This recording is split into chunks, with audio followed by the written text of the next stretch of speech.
105 Raw FM, Your Lifestyle, masih dari kawasan Jalan Jenderal Sudirman nomor 219, Kota Padang, Sidimpuan. Assalamualaikum warahmatullahi wabarakatuh rekan Raw, dan selamat pagi menjelang siang untuk warga Kota Padang, Sidimpuan. Dan kembali lagi bersama Ici, tepatnya hari Jumat 23 Juni 2023.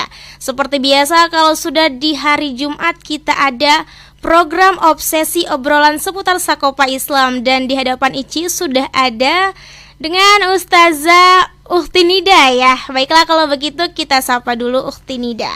Assalamualaikum Ukhti. Waalaikumsalam warahmatullahi wabarakatuh. Apa kabarnya nih Ukhti Nida pada pagi menjelang siang hari ini? Alhamdulillah, luar biasa. Allahu Akbar. Allah.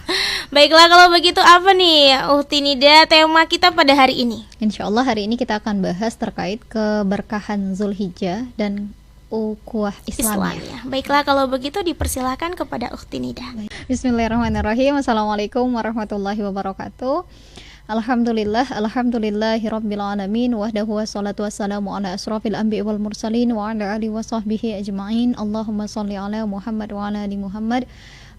Bersyukur kita kepada Allah pada hari ini tepatnya 4 Zulhijjah ya, kita masih diberikan kesehatan, kesempatan untuk menghirup udara, untuk beramal solih, kemudian juga untuk bertaubat kepada Allah. Mudah-mudahan di hari Jumat yang berkah ini Allah berikan kita pengampunan, Allah berikan kita petunjuk dan rahmatnya, serta salat dan salam yang melafazkan Allahumma shalli ala Muhammad wa ala ali Muhammad. Kita berharap apa yang telah dijanjikan oleh Allah lewat Rasulullah Sallallahu Alaihi Wasallam, yakni dengan kebangkitan Islam kita berada di barisan sebagai pejuangnya, bukan hanya sekadar sebagai penanti, namun kita berada di barisan yang sama seperti barisannya para sahabat yang memperjuangkan tegaknya Islam, sehingga dengan tegaknya Islam itu maka kemuliaan kepada umat manusia bisa teradakan begitu ya, sebagaimana yang dulu pernah ada di masa peradaban yang sangat gemilang, yakni selama 1300 tahun lamanya yang Islam itu memimpin dunia. Allahumma sholli ala Muhammad wa ala ali Muhammad. Hari ini kita akan bahas terkait keberkahan Zulhijjah dan ukhuwah Islamiyah. Jadi kalau biasanya bulan untuk Zulhijjah itu kan identik dengan hari raya kurban, makan daging kurban kan gitu ya. Nah, tapi kita kaitkan dengan pembahasan ukhuwah Islamiyah karena ibadah haji ternyata mengandung makna tersendiri, yakni dengan adanya makna persatuan kaum muslimin begitu. Nah, jadi yang pertama kan kita kupas adalah bagaimana keberkahan dari bulan Zulhijjah. Jadi kalau kita lihat ada 4 bulan haram di dalam Islam ya, Zulqa'dah, kemudian Zulqaidah, kemudian Muharram, lalu kemudian ada bulan Rajab. Nah, jadi Zulhijjah itu adalah salah satu bulan yang Allah muliakan, dan keutamaan beramal pada 10 hari pertama bulan Zulhijjah itu diterangkan dalam berbagai hadis, salah satunya hadis Ibnu Abbas radhiyallahu an, yakni apa yang dikatakan oleh Rasulullah, tidak ada satu amal solih yang lebih dicintai oleh Allah melebihi amal solih yang dilakukan pada hari-hari ini, yakni 10 hari pertama bulan Zulhijjah. Makanya kita tidak asing dengan banyaknya masyarakat yang berpuasa di 10 hari pertama ini gitu ya, nanti sampai tanggal 9 Zulhijjah. Kemudian amalan-amalan yang lain. Nah, kemudian ditanya lagi oleh para sahabat tentang hadis itu, tidak pula jihad di jalan Allah wahai Rasul. Kemudian apa kata Rasulullah? Tidak pula jihad di jalan Allah kecuali orang yang berjihad dengan jiwa dan hartanya tetapi tidak ada yang kembali satupun. Nah, lantas manakah yang lebih utama kalau kita melihat ya, amalan pada bulan Ramadan ya, 10 hari terakhir di bulan Ramadan, atau kemudian 10 hari pertama di bulan Zulhijjah? Karena kan sama-sama 10 gitu ya, 10 hari terakhir di bulan Ramadan, kemudian 10 hari pertama di bulan Zulhijjah. Nah, Ibnu Qayyim rahimahullah dalam Zadul Ma'ad memberikan penjelasan yang bagus terkait masalah ini, dan beliau berkata 10 malam terakhir Ramadan lebih utama dari 10 malam pertama Zulhijjah. 10 pertama Zulhijjah itu lebih utama daripada 10 hari terakhir Ramadan. Jadi satu dimuliakan karena malamnya, satunya lagi dimuliakan karena harinya begitu. Nah, jadi sama-sama ada kemuliaan, bukan berarti nanti kita waktu itu bahas di obsesi juga terkait keutamaan 10 malam terakhir Ramadan. Akhirnya dia berpersepsi gini, ya kan kemarin di bulan Ramadan sudah beribadah, Zulhijjah ini nggak usah lagi, ya rugi gitu ya. Ini Allah berikan juga keutamaan begitu. Maka apa saja amalan yang diutamakan gitu ya, amalan utama pada awal Zulhijjah? Pertama berpuasa. Nah, ini kita bicara tentang keberkahannya tadi ya. Maka berpuasa itu disunnahkan mulai dari 1 hingga 9 Zulhijjah, karena Nabi Muhammad SAW mendorong kita untuk beramal solih ketika di 10 hari pertama ini, dan puasa adalah sebaik-baik amal solih. Nah, ini kalau kita lihat di hadis riwayat Abu Dawud, Rasulullah SAW pernah mengatakan, dari istri Rasulullah yang mengatakan bahwa Rasulullah biasa berpuasa pada 9 hari awal Zulhijjah, yakni pada hari Asyura, kemudian hari Asyura, dan puasa 3 hari setiap bulannya, atau yang sering kita dengar dengan Yaumul Bid ya. Lalu kita lihat di sini, ternyata puasanya kan dari tanggal 1 sampai 9. Nah, penentuan 1 Zulhijjahnya siapa? Jadi kapan kita menentukan 1 Zulhijjah? Ini nanti ada kaitannya dengan ukhuwah Islamiyah. Ternyata para imam mazhab ya, mayoritas itu menyepakati bahwa yang menentukan 1 Zulhijjah itu tidak Ruqyatul Hilal di wilayah masing-masing, tetapi mengikut kepada kapan penguasa Mekah melakukan Ruqyatul Hilal. Jadi penentuan 1 Zulhijjahnya di sana. Nah, kemudian kita lihat bagaimana untuk pelaksanaan sholat Idul Adhanya. Kan sholat Idul Adha ketika di sana sudah wukuf kan begitu. Nah, artinya apa? Berarti kan disesuaikan dengan yang ada di Mekah. Maka seharusnya pada kondisi ini kaum muslimin tidak berbeda pendapat. Nah, itu. Jadi berarti nggak selisih hari dong. Seharusnya enggak kan gitu ya. Karena ulama imam mazhab itu lebih banyak menyepakati mengikut kepada penduduk Mekah begitu. Jadi untuk penentuan 1 Zulhijjahnya itu yang dilakukan oleh Ruqyatul Hilal oleh penguasa Mekah, lalu kemudian yang lain wilayah-wilayah kaum muslimin akan mengikut begitu. Jadi kalau ada yang bilang nanti beda-beda lagi, harusnya tidak gitu ya Dek ya. Makanya disinilah sebenarnya kita sangat membutuhkan persatuan kaum muslimin. Jadi kalau ibarat persatuan itu ya, ini pernah juga kita bahas di obsesi. Yang namanya persatuan kaum muslimin, kata Rasul, kaum muslimin itu ibarat satu tubuh. Jadi kalau satu tubuh, kaki tidak mungkin merasa lebih penting daripada tangan, mata tidak mungkin merasa lebih penting daripada telinga, atau otak tidak mungkin merasa lebih penting daripada jantung. Artinya apa? Ada otak nggak ada jantungnya sama, ada jantung nggak ada otaknya juga sama kan gitu. Artinya kita semua itu satu tubuh. Jadi kaum muslimin itu satu dengan yang lainnya itu sama-sama penting gitu ya. Dan kemudian harus punya sinergi, harus punya satu tujuan, harus punya satu tatanan, harus punya satu landasan gitu loh. Maka mereka akan bisa menjadi sebuah bangunan yang sangat kokoh. Nah, berarti kalau kita lihat di sini, amalan utama di bulan Zulhijjah ini karena begitu banyak keberkahannya adalah terkait puasa di bulan di 9 hari pertama gitu ya, di bulan Zulhijjah. Nah, kemudian bertakbir dan berzikir. Ini juga termasuk amal solih ya, bertakbir, bertahlil, bertasbih, kemudian bertahmid, beristighfar, dan memperbanyak doa. Dan disunahkan untuk mengangkat atau mengeraskan suara ketika bertakbir di masjid dan tempat-tempat yang lainnya gitu ya. Dan Imam Bukhari rahimahullah menyebutkan, Ibnu Abbas berkata, berzikirlah kalian kepada Allah pada hari-hari yang ditentukan, yakni 10 hari pertama Zulhijjah, juga pada hari tasyrik.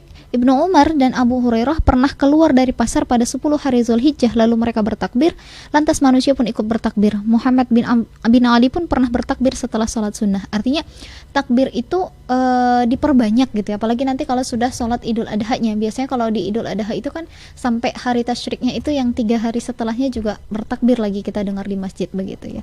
Nah, kemudian berhaji. Nah, ini adalah amalan yang paling afdol yang diutarakan gitu ya, yang ditunaikan pada 10 hari pertama di bulan Zulhijjah, yakni menunaikan ibadah haji ke Baitullah. Lalu kemudian apalagi keberkahan yang akan kita peroleh dengan jadi kan gini, kalau kita menginginkan keberkahan pasti ada amalannya gitu ya. Tadi pertama puasa, kemudian yang kedua bertakbir berzikir, kemudian yang ketiga berhaji, lalu kemudian yang keempat memperbanyak amalan sholih. Nah, sebagaimana keutamaan hadis dari Ibnu Abbas yang telah disebutkan sebelumnya tadi, bahwa menunjukkan adanya diperbanyak amal solih di 10 hari pertama ini gitu loh, seperti sholat misalnya, kemudian sedekah, membaca Al-Quran, beramar ma'ruf nahi mungkar, dakwah, dan yang lainnya. Kemudian apalagi berkurban ya. Kemarin lagi viral ya di sosmed, katanya tetangganya bisa berkurban tapi minjemin uang gak mau. Ya Allah, itu kan perkara yang berbeda gitu ya. Maka seharusnya kan bijaksana dalam menyikapi gitu. Dan seorang muslim tentunya sudah tahulah skala prioritas. Kalau memang ada saudara atau tetangga yang betul-betul membutuhkan, dan itu sifatnya darurat, mungkin masih bisa gitu ya. Tapi kan kembali lagi seseorang tadi memang sudah menyanggupi tidak untuk berkorban begitu. Tapi kalau misalnya hanya untuk perkara dipinjemin dan tidak jelas untuk apa pinjamannya, ya mbaknya jangan sewot lah kan gitu ya. Harusnya kita kembali lagi kepada seorang muslim, harusnya kan keduanya bersikap ahsan lah. Kalaupun meminjam hutang tidak diberikan hutang, itu hak yang memberikan hutang gitu ya. Kemudian yang akan memberikan pinjaman hutang, ya berarti kan juga terpikir bagaimana memudahkan urusan saudara. Tapi rasanya itu clear sih, hanya saja kita kan sering ya buat sesuatu biar viral gitu ya, Masya Allah. Nah itu kemudian kita bicara tentang berkurban. Jadi pada hari nahar ya 10 Zulhijjah dan hari tasyrik disunahkan untuk berkurban. Dan ini sebagaimana yang kita lihat dari syariat dari Nabi Nabi Ibrahim alaihissalam. Nah kemudian yang terakhir yang kita rangkum untuk amalan-amalan untuk mendapatkan keberkahan di bulan Zulhijjah ini adalah memperbanyak bertaubat begitu ya. Termasuk yang ditekankan pula pada awal Zulhijjah adalah bertaubat dari berbagai dosa dan maksiat serta meninggalkan tindakan zalim kepada sesama. Nah inilah yang harus kita lakukan gitu. Dan kalau kita lihat semua ini insya Allah nanti akan menghantarkan kepada keberkahan begitu.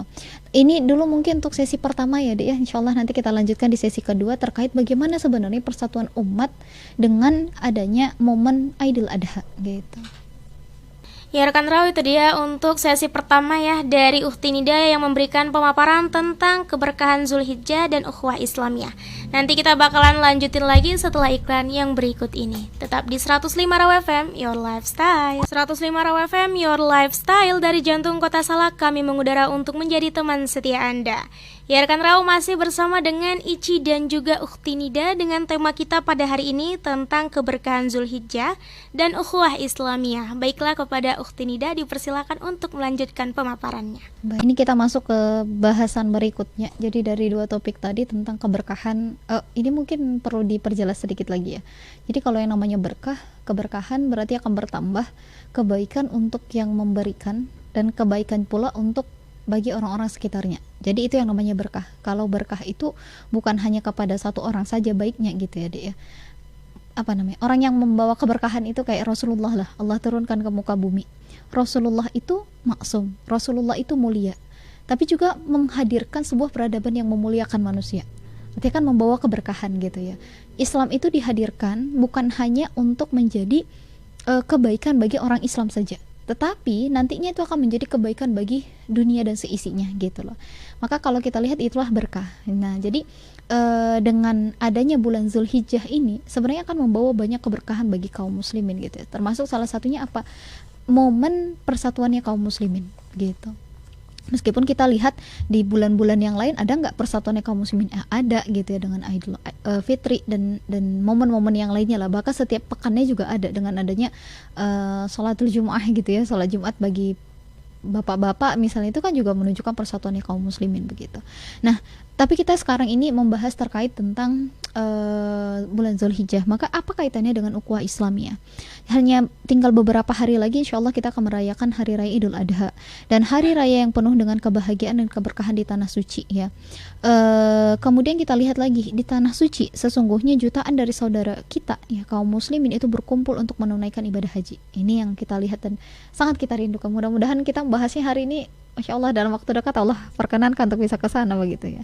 Nah, kemudian apa yang dilakukan oleh jutaan umat Islam di tanah suci? Mereka membesarkan asma Allah, mengharapkan ridha Allah, mereka memuliakannya gitu ya. Lalu kemudian juga dimuliakan. Kenapa? Mereka dimuliakan sebagai duta-duta Allah. Mereka berhak mendapatkan kedudukan yang mulia di sisi Allah. Makanya kan kita sangat berharap orang-orang yang pergi untuk menunaikan ibadah haji itu menjadi haji yang mabrur begitu ya. Nah, ini kita lihat dari salah satu hadis kenapa disebutkan mereka itu punya kedudukan yang mulia. Orang yang pergi beribadah haji itu punya kedudukan mulia. Salah satu hadis dari hadis riwayat Ibnu Majah. Sungguh pada jamaah haji dan pada para jamaah umrah adalah para duta Allah. Allah yang memanggil mereka, lalu mereka memenuhi panggilannya. Mereka memohon kepada Allah, lalu Allah mengabulkan permohonan mereka. Gitu. Nah, kita lihat di sini ada simbol persatuan. Sadarkah kita bahwa pelaksanaan ibadah haji ya pada bulan Zulhijjah lalu kemudian adanya Idul Adha menunjukkan persatuan umat ini dan mempersatukan kaum muslimin. Di padang Arafah, di Mina, di Musdalifah gitu ya, juga di depan Ka'bah antara Safa dan Marwah, jutaan muslim dari berbagai penjuru dunia itu berkumpul. Nggak kenal tapi bisa berkumpul. Mereka berasal dari ragam suku bangsa, warna kulit dan bahasa. Mereka menyatu mempersembahkan ketaatan total kepada Allah dalam ibadah haji. Ini yang kita lihat. Nah, di tempat lain, tadi jutaannya di sana. Di tempat lain, miliaran kaum muslimin juga berkumpul untuk merayakan Idul Adha. Mereka menunaikan salat Id, lalu berkurban dan mengumandangkan kalimat takbir hingga di hari-hari tasyrik berikutnya. Jadi hingga hari tasyrik itu usai begitu. Jadi semuanya serentak gitu loh, Dek ya. Nah, betapa indah persatuan dan persaudaraan ini. Kita diikat bukan karena suku bangsa, bukan karena bahasa, bukan karena warna kulit, atau bukan karena keturunan, oh saya keturunan engkong yang ini kan gitu. Yang di Batak nggak ada kata-kata engkong ya, opung nendonan katanya kan gitu. Ini bukan itu, tapi karena apa? Kita diikat karena akidah Islam ya. Sama kayak Kak Nida sama Ici ya. Nah, kenalan nggak sebelumnya? Nggak kenalan, tapi kita kok nyambung bahasnya. Kita diikat oleh ikatan akidah gitu loh. Jadi kenapa kaum muslimin juga mau bersama dengan muslim yang lainnya di Mekah sana? Mereka diikat dengan ikatan akidah. Nah, akidah inilah yang menghapuskan sekat-sekat perbedaan warna kulit misalnya, atau sekat-sekat suku bangsa. Jadi saya tidak kawan sama kamu ya. Kenapa? Karena kita kan tidak satu bangsa. Kata itu nggak ada di dalam Islam gitu loh. Nah, dan akidah inilah yang menyingkirkan perbedaan kasta dan status sosial, lalu membuat manusia setara di hadapan Allah Sang Maha Pencipta. Nah, inilah yang salah satunya juga sebenarnya di masa lalu kenapa orang-orang kafir Quraisy tidak mau mengambil Islam, karena kesombongan para penguasanya kan. Artinya apa? Kalau nanti Islam itu ditegakkan, saya sama dong derajatnya sama Bilal gitu ya. Saya sama derajatnya dengan Yasir, Sumayyah gitu ya, yang mereka itu adalah budak yang dimerdekakan gitu ya. Dia tidak mau, padahal Islam itu meniadakan kasta, meniadakan, mungkin kalau di Eropa tuh ada istilah bangsa proletar, bangsa borjuis gitu ya, itu dihilangkan gitu loh. Status sosial itu dihilangkan di hadapan Allah semata-mata karena ketakwaan saja. Dan bayangkan pula betapa dahsyatnya kesatuan umat ini bila mereka bersatu.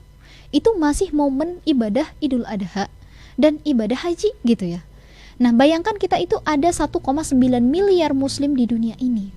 Jadi bukan hanya ada kita yang di Sidimpuan gitu loh, tapi ada 1,9 miliar muslim di dunia ini, tentu dengan ragam potensi dan keunggulan sumber daya alam yang juga kita miliki. Andai kaum muslimin di seluruh dunia dapat bersatu, pasti mereka akan kembali menjadi umat yang disegani oleh berbagai bangsa di seluruh dunia. Kalau mau kan gitu.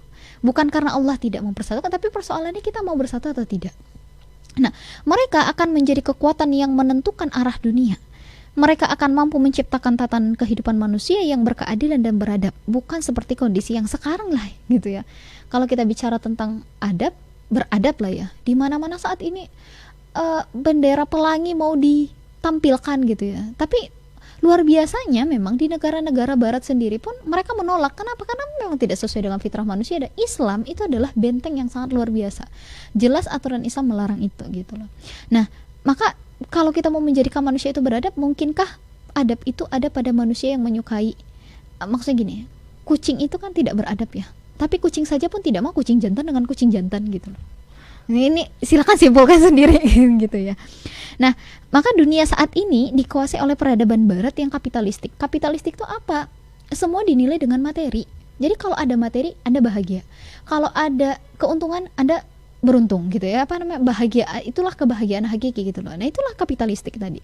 Dan barat telah mengeksploitasi kekayaan alam negeri-negeri yang lainnya, termasuk negeri-negeri muslim juga dieksploitasi. Padahal kalau tadi kita mau bersatu, kita mampu menjadi sebuah peradaban yang sangat dahsyat.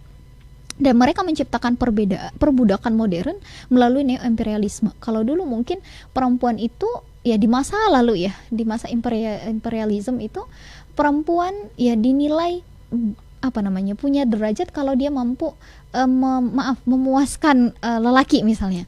Nah, kalau sekarang bukannya sama juga dengan peradaban barat ya yang kita lihat gitu loh. Lalu ini kan menjadi perbudakan tapi gaya baru gitu loh. Kalau dulu masyarakat itu harus bayar upeti sehingga bisa selamat hidupnya gitu ya. Nah, kalau sekarang kan sama juga gitu ya. Kalau dia tidak sanggup untuk bekerja, tidak sanggup untuk menjadi buruh dan yang lainnya, apalagi dalam kapitalistik barat ini, maka kan akan tergerus gitu loh. Maka berarti kan eksploitasi manusia juga gitu ya. Maka kita bisa melihat di sini ada perbudakan modern dan mereka pun mencabut nilai-nilai kemanusiaan. Ini yang kita lihat. Dan kaum muslimin telah Allah katakan sebagai umat terbaik sebagaimana dalam firman Allah Quran surah Ali Imran ayat 110.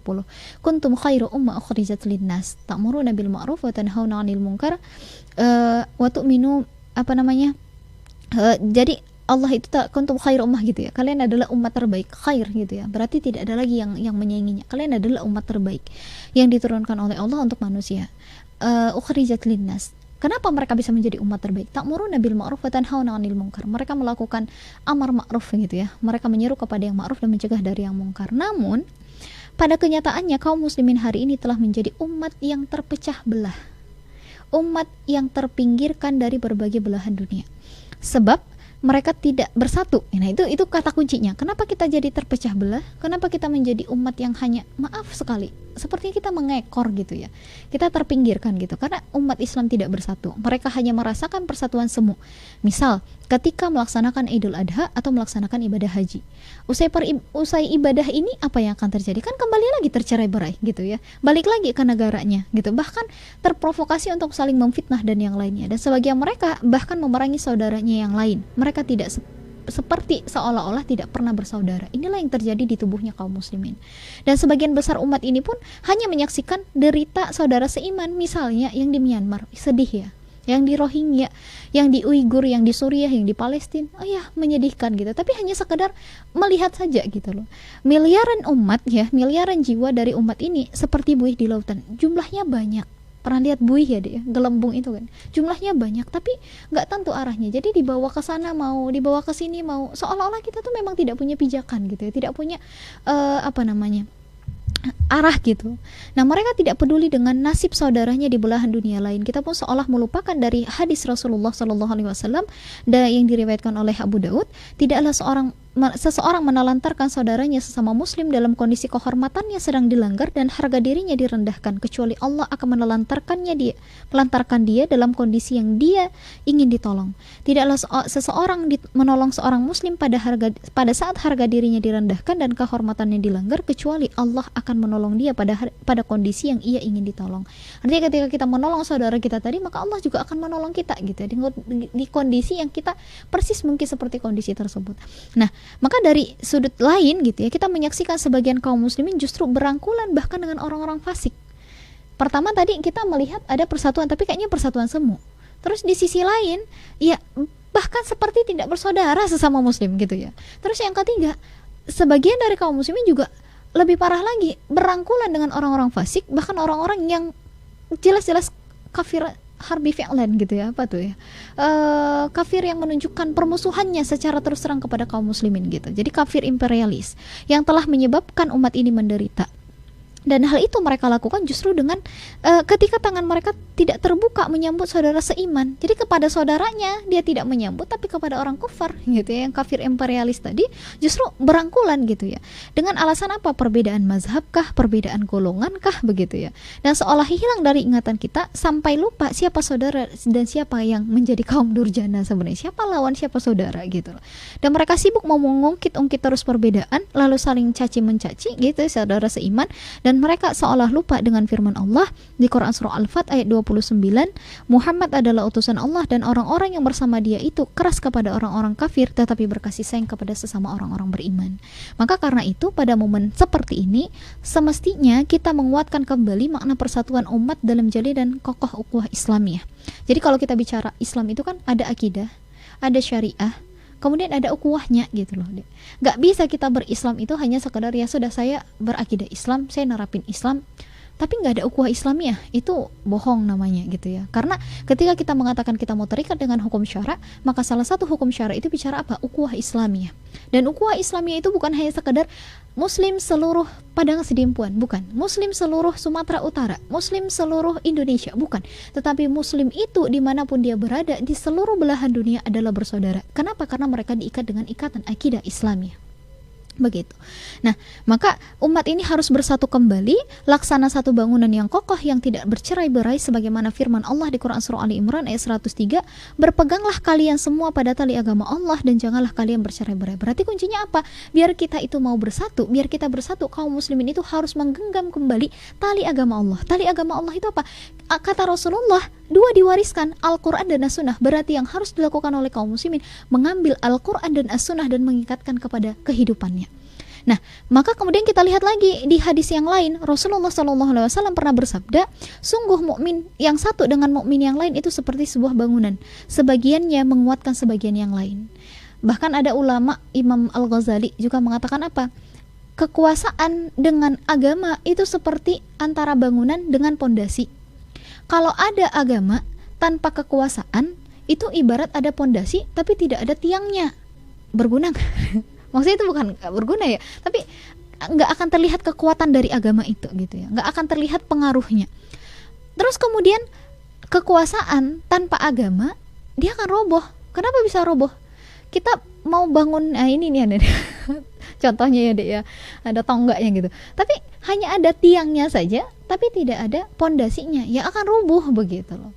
Nah maka kalau kita lihat kekuasaan itu, kehidupan itu harus dilandasi dengan agama. Dan Islam itu bukan hanya sekadar mengatur hablum minallah, hablum minan nafs, hubungan kita dengan Allah, bagaimana sholat dan yang lainnya, tapi juga hubungan kita dengan diri kita sendiri, hubungan hablum minan nafs, hubungan misalnya makan, berpakaian, ada aturannya di dalam Islam.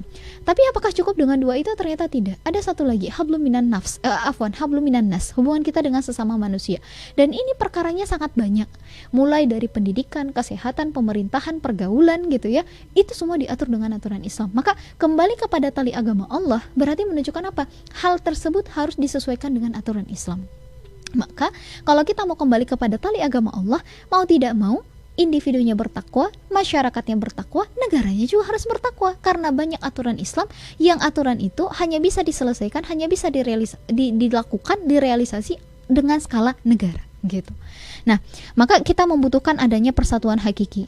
Hanya saja persatuan hakiki kaum muslim sedunia ini akan terasa manakala umat berada dalam satu naungan institusi politik dan pemerintahan Islam global. Sebagaimana yang dulu pernah ada mulai dari Maroko hingga Merauke, itu satu kepemimpinan.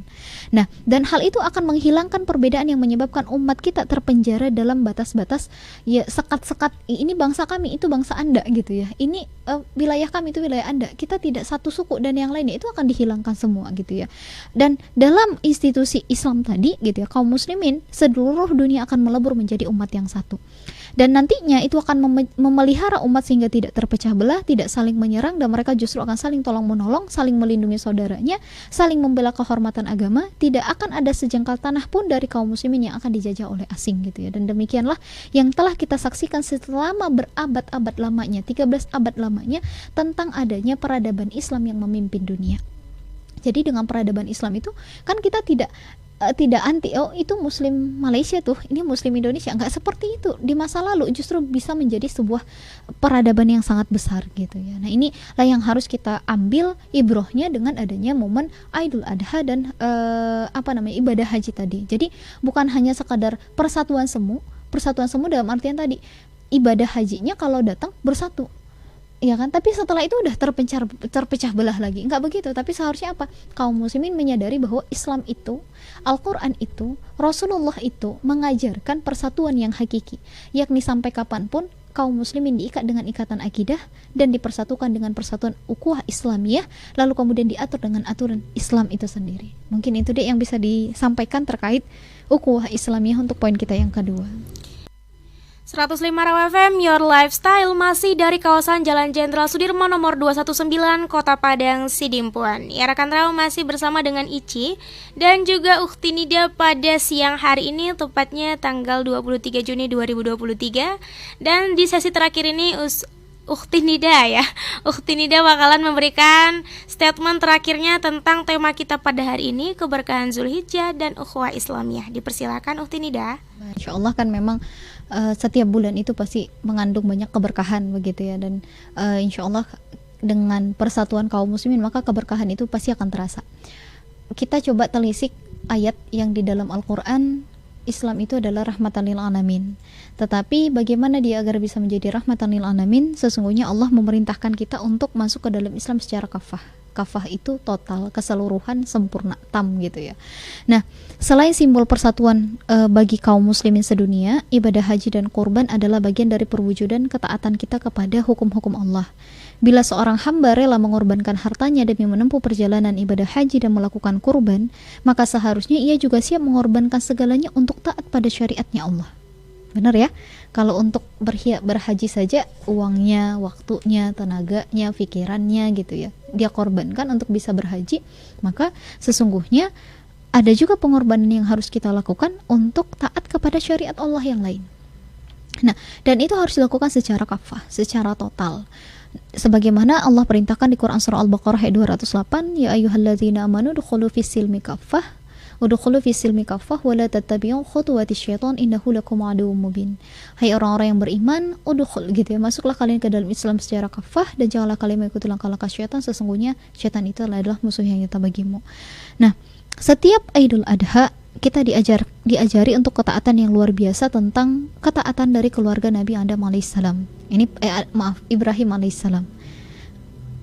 Nah, dan dalam melaksanakan perintah Allah gitu ya, dan tanpa ragu lagi Nabi Ibrahim mengerjakan perintah penyembelihan putranya, yakni Nabi Ismail alaihissalam, dan Nabi Ibrahim mengorbankan putra kesayangannya, sedangkan Nabi Ismail mengorbankan hidupnya, begitu. Dan keduanya dengan penuh keyakinan mengerjakan perintah Allah, dan pada akhirnya pun Allah menolong keduanya dan memberikan kemenangan. Ini yang sering kita dengar gitu ya, Dik, ya, terkait apa pengorbanan dari Nabi Ibrahim dan anaknya, begitu. Baiklah, ini Ukti Nida ada yang bertanya nih, sepertinya melalui chat WhatsApp ada yang bertanya tentang penentuan Idul Adha.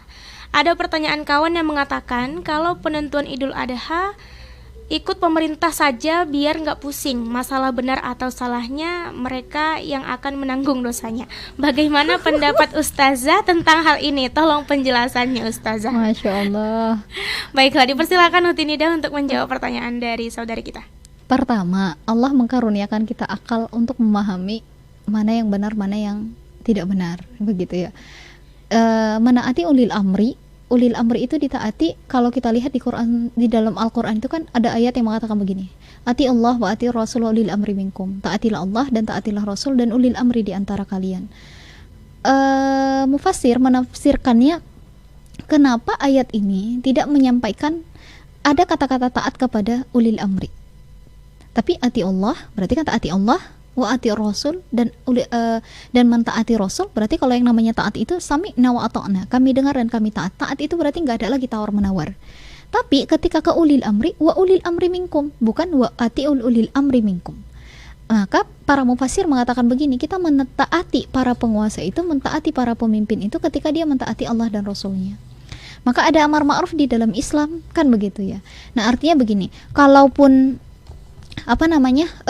jadi kalau kita mau mentaati penguasa itu berarti dilihat seperti apa dia mentaati Allah dan Rasulnya. Itu yang pertama. Kemudian yang kedua, untuk penentuan Idul Adha kapan akan dilakukan? Kalau yang saya dapati ya dari imam mazhab, apalagi khususnya 4 imam mazhab yang familiar ke kita, itu ditetapkan sejak tanggal 1 Zulhijjahnya. Tadi yang sudah dijelasin di awal. Jadi kita tidak ujuk-ujuk menetapkan ini 10 Zulhijjah Idul Adha, tapi ditentukan di 1 Zulhijjahnya kapan. Maka untuk menetapkan 1 Zulhijjahnya, imam 4 mazhab itu menyepakati bahwa penentuannya dikembalikan kepada bagaimana hasil ruqyat yang dilakukan oleh penguasa Mekah. Jadi kan kalau penguasa Mekah berarti kan yang menyelenggarakan ibadah haji di sana, berarti kan Saudi gitu ya. Nah, maka mereka sudah menetapkan tanggal 1 Zulhijjah itu bertepatan dengan hari Senin lalu, berarti kita mengikuti ke situ. Nah, kemudian apa yang harus kita lakukan?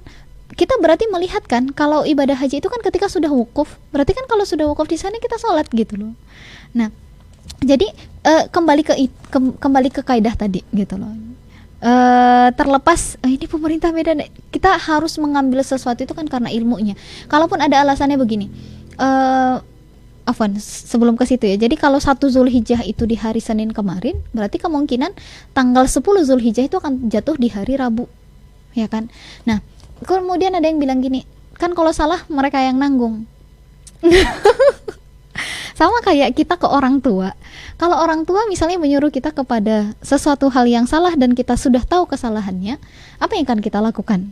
Mengikuti atau mengamar ma'rufi dan mengajak kepada yang benar? Kan berarti yang kita lakukan seharusnya yang kedua gitu ya. Karena kan ini bicara tentang bicara tentang halal atau haramnya ibadah tadi gitu. Jadi tidak bisa ujuk-ujuk kita bilang nanti yang nanggung mereka ya ini. Makanya Allah memberikan kita akal untuk memahami tadi. Makanya seorang muslim pun tidak boleh mengatakan ya sudah saya cukup ilmunya ilmu sekolahan saja. Nggak bisa, kita harus mempelajari banyak hal begitu. Tapi mungkin bisa di close sekalian ya Dek ya. Jadi makanya ketika kita melihat ukhuwah Islamiyah dengan kondisi tadi itu, kita senantiasa disampaikan tentang pengorbanannya Nabi Ibrahim alaihissalam dengan anaknya. Demikianlah seharusnya sikap seorang hamba terhadap perintah dan larangan Allah, dan itu bukan tawar-menawar, bukan meragukan atau bahkan mencari-cari alasan, mencari-cari aturan selain aturan Allah. Sikap menyelisihi aturan Allah ini karena tunduk kepada hawa nafsu justru akan mendatangkan kebinasaan, bahkan kerusakan. Jadi bukan keselamatan yang akan kita peroleh. Maka kita juga melihat kadang ada mukmin yang begitu khusyuk ketika menjalankan ibadah sholat, ibadah haji gitu ya, pemurah, bersedekah, kemudian juga mudah untuk menolong orang lain, senantiasa berzikir dan bersolawat. Tapi ketika kita katakan yuk kita pakai hukum Allah, jinayat, kita pakai hukum Allah untuk muamalah, kita pakai hukum Allah untuk bernegara, berkehidupan, bermasyarakat dengan menggunakan syariat Allah, justru malah mereka ragu, bahkan tidak sedikit yang menolak. Dengan alasan apa penolakan itu? Karena masyarakat kita ini sudah dibangun berdasarkan kesepakatan bersama.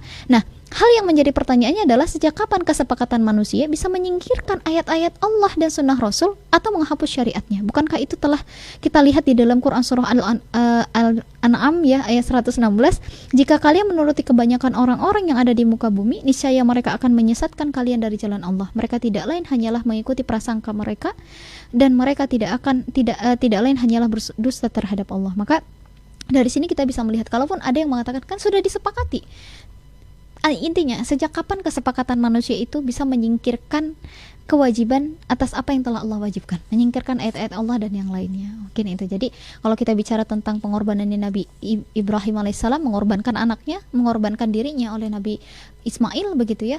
Nah, seharusnya kita juga sebagai seorang mukmin melihat ibadah haji ini, melihat Idul Adha ini, melihat sunnah kurban itu ya, kembali lagi bagaimana kita menaati Allah itu dengan sami'na wa ata'na, begitu.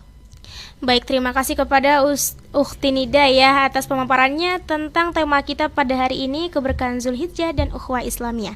Akhir kata dari Ici dan juga Ukhti Nida, wassalamualaikum warahmatullahi wabarakatuh. See you, bye-bye rekan Rau.